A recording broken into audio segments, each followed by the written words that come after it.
Langkah jigjag Ketua DPC Gerindra Kabupaten Tasikmalaya, Cecep Ruhimat, berbuah mosi tidak percaya dari sebagian pengurus partai.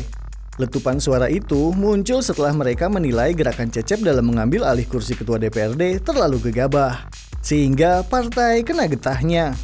Marwah partai jadi korban. Apalagi surat keputusan untuk menggeser Asep Sopari dari kursi Ketua Dewan ternyata palsu. Hal itu diketahui dari Ketua DPP Gerindra Mulyadi saat memberikan pernyataan kepada Priangan.com Sabtu 18 Desember 2021. Wakil Ketua DPC Gerindra Kabupaten Tasikmalaya, RS Ruslil ARS, mengaku kaget dengan polemik yang terjadi saat ini. Pasalnya, ia dan pengurus lainnya tidak pernah dilibatkan untuk membahas hal sepenting itu.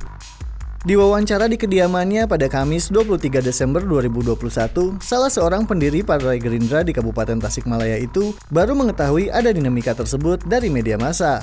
Sebelumnya, tidak pernah ada pembicaraan di antara pengurus. Sama sekali tidak ada pembicaraan. Tiba-tiba muncul saja surat SK ini, saya juga kaget, gitu kan. Saya sebagai salah satunya wakil ketua di Gerindra ini, di DPC ini. Jadi merasa kaget, loh, kok ada penggantian SK katanya kan, ketua dewan dari yang diajukan oleh fraksi kan, ketua fraksi sama DPC sama sekretaris fraksi. Kami selaku pengurus harian ya, di DPC jadi bingung, kapan ini ada pertemuan semacam ini? Kok tiba-tiba ada aja di berita tersebut masuk ke sekwan katanya kan? Kapan itu kita diajak bicara? Kenapa fraksi seolah-olah menguasai DPC? Apakah ada kudeta gitu kan? Fraksi Gerindra menguasai DPC atau bagaimana ini? Gitu. Ini yang jadi persoalan kami gitu kan. Kemarin kami mengadakan pertemuan, loh, suratnya sanu nyokot ke surat itu. Ya. Siapa yang ngambil surat ini gitu loh? Kemudian siapa yang memberikannya? Kemudian turunnya dari mana?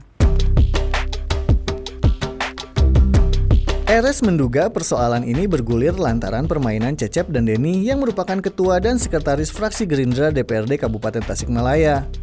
Dugaan itu muncul karena mereka tampak sangat bersemangat memuluskan ambisi politiknya. Hal itu kentara dari dua surat yang masuk pimpinan DPRD melalui sekretaris dewan. Dua surat itu dikirimkan pada 15 Desember dan 16 Desember 2021. Surat pertama perihal penggantian Ketua Dewan dan Ketua Fraksi Gerindra periode 2019-2024 yang ditandatangani Cecep Ruhimat selaku Ketua Fraksi dan Sekretaris Denny Dailani. Dalam surat pertama itu dijelaskan posisi Asep Sopari Al-Ayubi sebagai Ketua DPRD Kabupaten Tasikmalaya harus diganti oleh Cecep Ruhimat. Sementara surat kedua terkait permintaan kepada pimpinan DPRD Kabupaten Tasikmalaya untuk menindaklanjuti surat pertama melalui rapat Badan Musyawarah. RS mengaku tidak tahu dan tak pernah dilibatkan dalam proses sepenting itu. Ujuk-ujuk saja mendapat kabar dari media massa bahwa fraksi Gerindra memasukkan surat kepada Sekretariat Dewan. Surat dari fraksi itu mengiringi SK dari DPP Gerindra terkait penggantian Ketua Dewan dan Ketua Fraksi. Ternyata tidak ada, ini permainan saja mungkin ketua fraksi dan fraksi ya. Gitu. Ketua fraksi dan sekretaris fraksi permainannya. Kenapa tidak mengajak kami untuk berbicara secara artinya kita lakukan secara mekanisme partai kan? Ya. Tiba-tiba datang ke sekwan, katanya kan seperti itu beritanya. Dan tertimbullah semacam sekarang polemik-polemik masyarakat. Jadi membuat kami berpikir di mana sebetulnya ketua fraksi ini bisa bicara, apakah karena dia notabene ketua DPC bisa langsung saja mengambil sikap seperti ini. Di dalam partai itu ada yang dinamakan dengan satu keputusan kolektif dan kolegial. Itu yang harus kita perhatikan.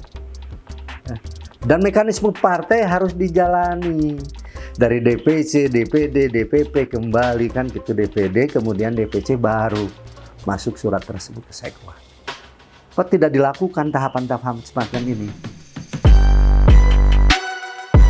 Lantaran ikhtiar politik Cecep Ruhimat dan Denny Dailani yang dinilai serampangan, RS mengaku malu.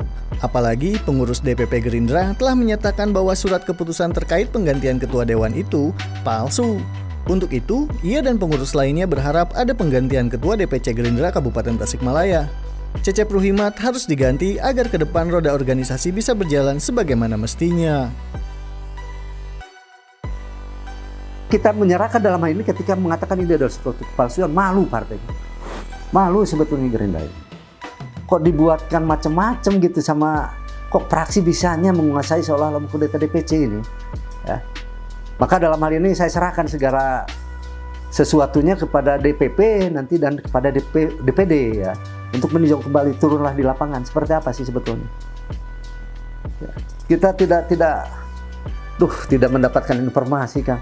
Ya, itu sayangkan. Kenapa mekanismenya juga tidak dilalui. Semoga saja ke depan ada satu perjalanan yang lebih baik tentang hal itu kan. Dan ketua DPC-nya paham tentang masalah hal ini seperti ini ke depan.